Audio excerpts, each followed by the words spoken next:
Dando início à coletiva de imprensa pós-jogo aqui de Ceará e CRB, do estádio Presidente Vargas. Para fazer a primeira pergunta, eu passo a palavra ao Horácio Neto, da CBN Povo. Mancini, boa noite. Boa noite. Horácio Neto do Jornal Povo, da rádio... Horácio Neto do Jornal Povo e da CBN. Mancini, o Ceará está há um mês sem vencer. Teve o título estadual, que foi muito importante, a gente não pode dar o mérito disso, mas, de fato, em questão de vitórias, que está pesando um pouquinho, o Ceará não consegue vencer. E até dos 2 jogos em casa, que talvez tenha tido a melhor atuação, Goiás e agora um bom primeiro tempo, ainda assim não conseguiu a vitória. O quanto isso está prejudicando o Ceará, por mais que seja início de campeonato, não é motivo ainda para arrancar cabelo, que está na 3ª rodada. A gente observa que os outros times estão vencendo. O quanto isso já prejudica esse início, contando até também a derrota na Copa do Brasil. Boa noite a todos. Não tenha dúvida que é uma situação que requer atenção da gente, né? Porque mais de um mês sem vencer chama atenção pelo lado negativo. A gente tem que entender isso daí e tem que tentar arrumar soluções para isso. O Ceará vive um momento hoje difícil também, muito em cima de alguns atletas que não estão podendo atuar e que são jogadores importantes para a gente, né? Essa sequência de jogos acabou, de certa forma, nos dando uma possibilidade de enxergar novos jogadores, que foram os jovens que entraram hoje, mas, ao mesmo tempo, a gente tem que ter paciência com eles, né? É um momento onde a gente tem que parar, pensar, refletir. O Ceará fez um esforço fora do comum para ganhar o estadual, essa é a verdade. E após o estadual, a equipe vem em queda de rendimento. A gente percebe isso daí. Fez um bom jogo contra o Goiás, fez um bom jogo hoje no primeiro tempo, mas está em queda de rendimento. E isso acaba, de certa forma, dando uma desestruturada, dando uma desorganizada na equipe dentro de campo. Hoje nós iniciamos o jogo muito bem, fizemos o gol e tomamos o gol no finalzinho do primeiro tempo. E aí volta para o segundo tempo e toma o segundo gol. Então, num espaço de 5 minutos, a gente tomou 2 gols e isso é óbvio que acaba mexendo com o emocional dos atletas, ainda mais quando você tem um time alterado. Não é o mesmo time que jogou as finais diante do rival.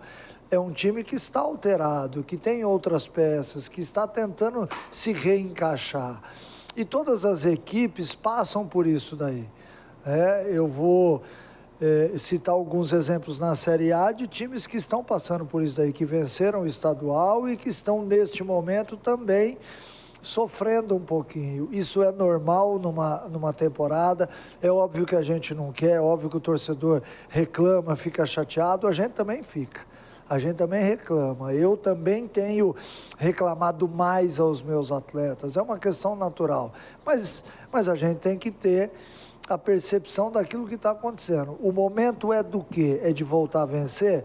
Nós temos que voltar a vencer o mais rápido possível, até para gerar um pouco mais de tranquilidade, para que o atleta possa jogar um pouco mais leve.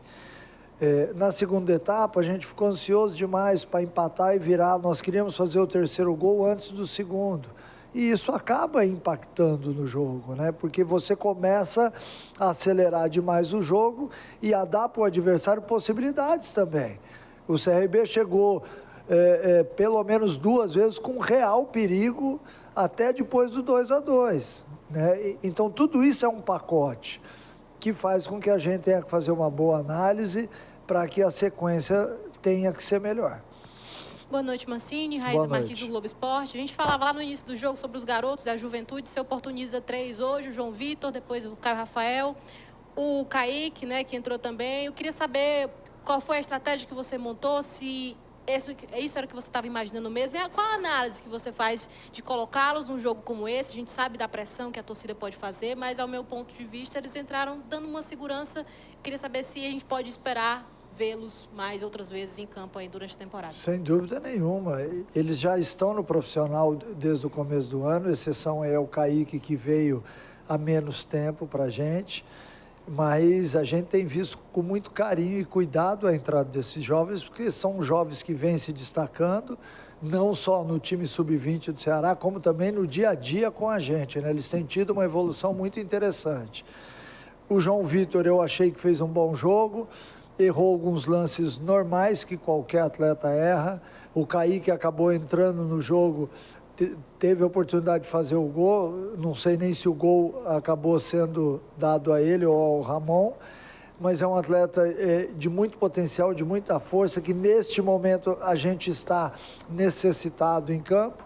A entrada do Caio também foi importante, infelizmente ele, pela sequência de jogos aí no Sub-20, acabou lesionando num lance de calcanhar, que é um movimento onde muitas vezes o atleta pega a musculatura desprevenida, mas são atletas que já estão com a gente e outros atletas também vão aparecer, porque nós não temos um elenco farto. A gente tem um elenco reduzido, com vários atletas no departamento médico. Isso faz com que a gente tenha que olhar para a base, e a gente já sabia disso, tanto é que esses atletas estão com a gente desde o começo do ano, exatamente para que nessa situação eles possam nos ajudar.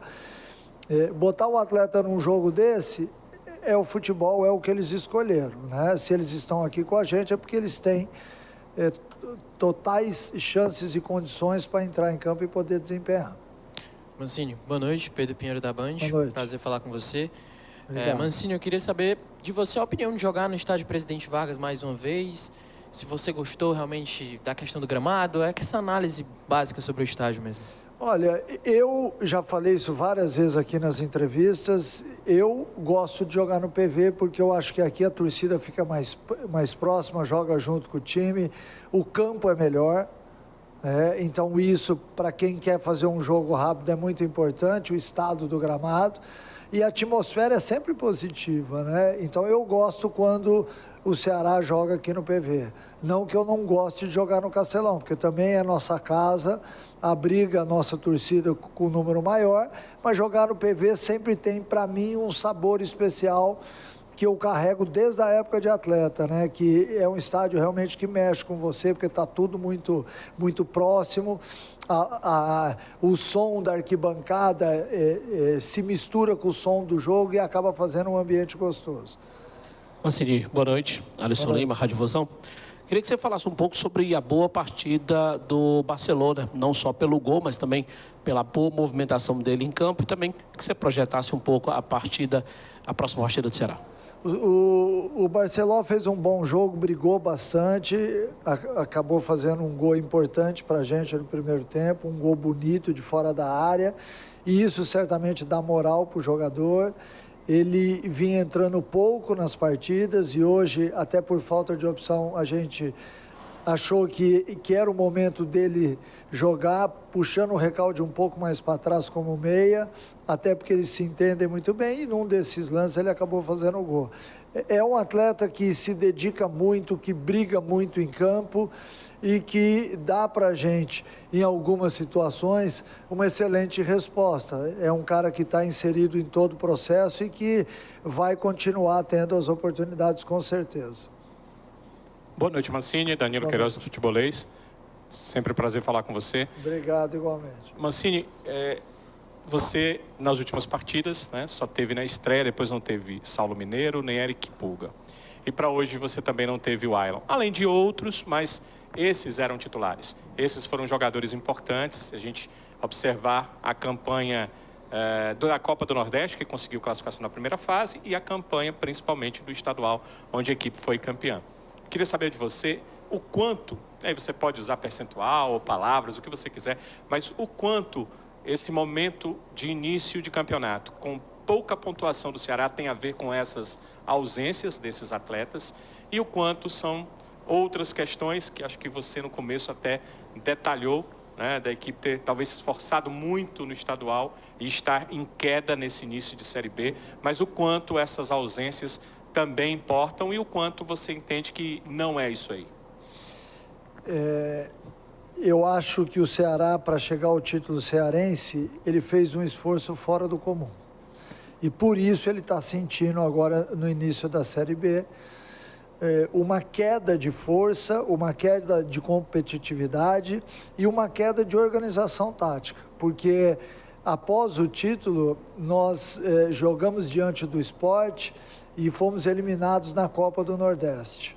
E aí, em seguida, a gente já teve que fazer outro jogo, e assim está sendo. E no meio de toda essa campanha, desse espaço de tempo, a gente acabou perdendo alguns jogadores. E o Eric Pulga, que é, sem dúvida nenhuma, aquele que mais puxa nosso time para frente. O Eric tem, entre outras coisas, dentro da equipe, uma super condição de descansar a nossa linha de trás, porque ele segura a bola na frente, ele faz com que o nosso meio-campo consiga encaixar a marcação na frente, ele faz com que nossa linha de zaga consiga sair um pouco mais. Ele é vital para a nossa equipe hoje. E nesses últimos jogos a gente não teve a oportunidade de tê-lo. E quando você faz a troca por outro jogador, você perde em algumas coisas, ganha em outras. A entrada do Ailon no lugar do Pulga te faz ter um time mais alto, mas você perde em velocidade. A perda do Saulo também é uma perda considerável, porque no melhor momento do Saulo, a gente acabou vendo a lesão, tendo a lesão do jogador, e ele acabou sendo afastado por isso, né? Eu acho que, neste momento, né, por mais que a gente tente montar uma equipe com caras novas, com os garotos, a gente está passando por uma turbulência e é natural que o time faça força para sair deste momento, porque isso acontece com todas as equipes. Eu não sou técnico de todas as equipes, eu sou técnico do Ceará, então eu tenho que tentar resolver os problemas da nossa equipe. É um momento de turbulência, a gente sabe disso, a gente aceita as críticas, as cobranças, mas eu tenho certeza que daqui a pouco a gente vai voltar a vencer, a coisa vai se encaminhar e a gente vai ter aí um desenrolar melhor do campeonato. O fato de termos apenas 2 pontos, é óbvio que nesse momento liga um sinal de alerta, porque tem time que já tem 9. Mas o campeonato é longo, é de resistência, né? Tem muita coisa para ser jogado e eu acho que a gente tem que ter calma. Não adianta a gente querer pegar as pessoas e botar no moedor de carne, jogador, treinador, dirigente, porque não é assim que a gente vai ajudar o Ceará. Nós temos que ter calma, a gente tem que acreditar, ter convicção naquilo que está sendo feito, para que as coisas possam voltar a andar sozinhas. Mancini, Levi Medeiros aqui do Torcida Amiga, tudo bem? Mancini, o torcedor ele vem falando que o Eric Pulga faz falta nesse elenco. E eu queria saber se ele é o cara fundamental para o Ceará. E por causa da falta dele, o time não vem fazendo boas partidas. Eu queria saber, Mancini, ao ponto da sua vista, eu queria saber se é isso mesmo. Se o Pulga faz falta nesse elenco ou o time vem passando por essa oscilação. Eu acho que as duas coisas. O Pulga faz falta porque ele é um jogador diferente dos outros, ele tem a questão pessoal, 1 contra 1, que acaba, de certa forma, sendo muito importante para esse tipo de jogo como nós tivemos. Né? Mas é óbvio que quando ele sai da equipe, outro jogador ocupa a função dele, só que não consegue realizar aquilo que ele faz. E aí a gente entra para um outro tipo de jogo, né? Então nós temos que olhar muito para a característica do jogador quando a gente efetua as trocas, para que a tua equipe, numa condição seja uma. Se nós temos o Pulga, nós somos uma equipe altamente de transição, e quando a gente não tem ele, passa a ser um time de posse de bola também em alguns momentos, porque quem está executando a função não tem a capacidade física do Pulga para bater lá e voltar. Então, tudo isso são situações que qualquer equipe passa e que, neste momento, a gente tem vivido. Obrigado, professor. Muito obrigado a todos. Obrigado.